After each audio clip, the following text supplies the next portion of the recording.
What's up guys, I'm randomfrankp, and today we're going to be checking out a gaming monitor that I think right now is crazy underrated from AOC. This is the CU34G2X, a 34-inch ultrawide at 3440 by 1440p, 144Hz refresh rate, has a 1 millisecond response time, and comes in under $500, which is just uncharted territory for a monitor with these specs. Now, as far as I know, this has been out since the beginning of 2020, but recently just made its way to the US last month. So I'm pumped to check it out, go over it all for you guys, in case you're interested in upgrading your monitor or just picking up a new one. So first, when you get it unpacked and set up, the monitor itself hits you with that familiar color scheme of black and red accents, a pretty subtle curve overall I'd say, and a solid base that won't budge when it's on your desk. As you can see though, with the feet here, they do kind of stick out to the point where it's just slightly too big for my monitor riser, but it's really not a big deal. The included stand allows for 60 degrees of swivel, around 20 degrees of vertical tilting, and 130 millimeters of height adjustment, and the stand is also removable if you want to VESA mount it. For connections, underneath are 4 USB ports, one is solely for charging, 2 HDMI 2.0 ports, 2 display ports, and a headphone jack because there are no built-in speakers. Let's just talk first impressions real quick, because out of the box, I did think the color representation was pretty nice. Not too vivid or oversaturated, I'd say. And for a monitor that boasts an 80 million to 1 contrast ratio versus the typical 50 million to 1, that bump in contrast was immediately noticeable. Now, it is rated for 119 sRGB color and 88% Adobe RGB coverage, but like I said, the colors don't scream at your face, so I'm not sure if that's just the full range it's capable of, or if that's what you can like tune it to with the digital, saturation levels all the way up in the settings. But yeah, out of the box, thought the overall image looked great. Viewing angles as well, also very impressive.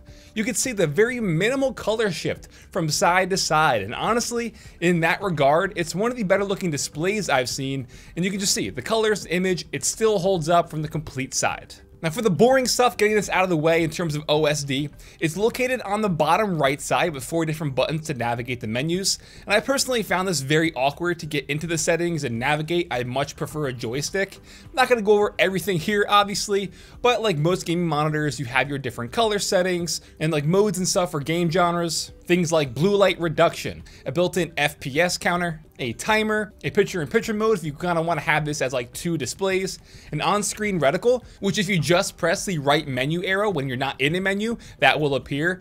Oddly, you can't toggle this on and off inside the menus, it's just that right arrow. And obviously tons of other little things to tweak the actual image of your display. But like I said, not the easiest to go through, and it does kind of provide some unstable wobble to the monitor since you're pressing up into the buttons, which is going to make the monitor shift. Now this is a VA panel, and for a VA panel, I did expect some sort of backlight bleeding or VA glow as it's known.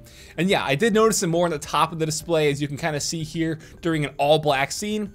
But when gaming, or even during like a darker, dimmer scene, it's really not noticeable at all, just when it's complete black, no other pixels. And I will admit it's worse through the camera than it is in real life. But again, this is expected with a VA panel, and every panel is going to be different in terms of severity. Now again, as a VA panel, those aren't typically the ones you would favor for a low refresh rate because they're known more as like a compromise monitor, which are going to have better colors, but they're going to be slightly slower. But this does market itself as a 144Hz 1 millisecond response time display with FreeSync. And out of the box, I'm pretty sure I remember it seeing clocked the factory settings between 5 to 6 milliseconds, which again isn't bad for the specs we have here at the price.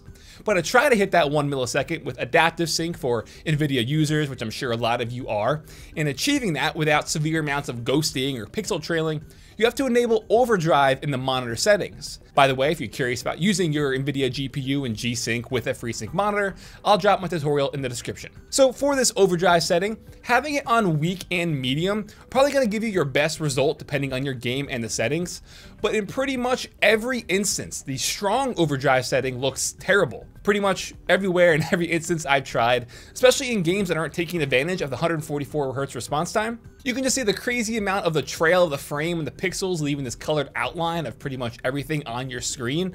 So I would just avoid using this on high. But of course, overdrive isn't even needed, it's just an option. Now along with that, this monitor features MBR, which is motion blur reduction. And this is a strobe backlight function which causes the backlight to flicker at a frequency matching the refresh rate of the display. I'm showing you examples here, this chart from PCmonitors.info. They did the UFO test with Pursuit Photography, so you can get a better visual example of these two settings. Now MBR cannot be used with adaptive sync, but it's aimed to give you a sharper image to avoid any sort of pixel trailing. And I will admit, for someone like me who doesn't review monitors too frequently and wants that, quick plug and play experience out of the box, finding that sweet spot between, adaptive sync with overdrive at 144 Hz versus no adaptive sync and then just using motion blur reduction, it is kind of tedious, especially to the average consumer who has no idea what's going on. So with adaptive sync in my RTX 2080 Ti using DisplayPort for that 144 Hz, for me while gaming, overall the image was very smooth. I'd say minimal amounts of smearing, if you will. The colors, the motion, I thought everything looked fine, with some minimal color tweaking in the menus. I didn't go crazy, I mostly left everything stock. I just bumped the brightness a bit pretty much. Now keep in mind for this video, I'm filming it at 29.97 FPS. So obviously on video, that 144 Hz won't look as fluid as it is when gaming in real life. And just overall, I personally haven't had any issues with this monitor. Now I did want to mention some users have reported that with NVIDIA GPUs, a flickering or black screen issue would be apparent under 75 Hz or in the LFC boundary, which is I believe 45 to 70 Hz. And LFC is low frame rate compensation, so it's trying to digitally eliminate judder and smooth out the motion in the game if your frame rate falls below the refresh rate. This did seem like a common issue overseas, like I mentioned in the beginning for that first wave of releases, but since it's come to the US over the past month, I haven't seen any real, issues or people reporting this still being the case.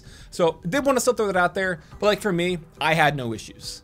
The last thing before we wrap it up, this is marketed as an HDR display, but I really wouldn't use it because the monitor is only 300 nits brightness and 200 nits stock out of the box. So it looks very dull and just washed out and low lit with HDR on. It's pretty easy to see the difference here. Now most good HDR displays are 500 nits and up, so 200 nits here out of the box is just not gonna cut it. And also there are some color profiles you can use with HDR on, but you can't access any of the fine tuning to the colors, contrast, and all that stuff. You can't use any of that. They just have a few select profiles to use with HDR. So like I said, I just avoid it overall. So I know the overall tone to this review might have felt more negative than positive, but at the end of the day, you have to remember this is under $500, and I believe MSRP is $449. Which is crazy affordable for all these specs. 3440 by 1440p ultrawide, 144 Hz refresh rate, 1 millisecond response time. With these specs and other gaming monitors, they start at like $700 and up. So you get a big price cut for the same features. And it really is a great monitor. I know I pointed out a lot of them with you more, cons and things to be aware of. That's just letting you know what you're kind of, sacrificing for keeping some money in your wallet. Now, I will say, like I said, MSRP $449. I don't believe it's in stock right now because when I checked, I've seen a bunch of people reselling theirs or third-party sellers just reselling it for a crazy uptick. So I don't think it's in stock. Don't pay that price. Wait till it's back to $450. Then you will be very, very happy with what you're getting, all these specs at that price. So yeah, that'll wrap it up. Hope you enjoyed this video. If you did, give the review a big thumbs up to show your support. Feel free to follow me on Twitter at randomfrankp. And lastly, if you haven't already, hit that subscribe button. Hope you enjoyed. Have a good day.